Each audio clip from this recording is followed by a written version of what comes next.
বরাবরের মতো আজকেও আরেকটি লাঞ্চ থালি নিয়ে আপনাদের সামনে হাজির হয়েছি। আজকে লাঞ্চ থালিতে আছে পোলাও, সাথে আছে কাঁচা লঙ্কা, লেবু। আসলে কাঁচা লঙ্কাটা কিন্তু পোলাওর সাথে খেতে খুবই ভালো লাগে।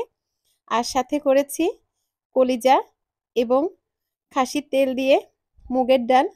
এই ডালটাও খেতে কিন্তু অসাধারণ লাগে। আর সাথে আছে মাটন কষা, দেখতেই পাচ্ছেন। খুব একটা ঝোল করিনি, সামান্যই এটাতে ঝোল রেখেছি। আর সাথে যেটা নিয়েছি সেটা হচ্ছে মিষ্টি দই। আসলে পোলাও মাংসের সাথে একটু দই না হলে ভালো লাগে না খেতে। কেমন হলো আজকে লাঞ্চ থালিটা সাজানো? ভালো লাগলে অবশ্যই একটা লাইক করবেন, একটা সাবস্ক্রাইব করে দেবেন। সবাইকে অনেক অনেক ধন্যবাদ। নমস্কার সবাইকে। আজকে আবারও ডিনার থালি নিয়ে আপনাদের মাঝে এসেছি। এটা কিন্তু লাল গমের ময়দার রুটি। খেতে কিন্তু খুবই মিষ্টি লাগে এবং খুব ভালো লাগে খেতে।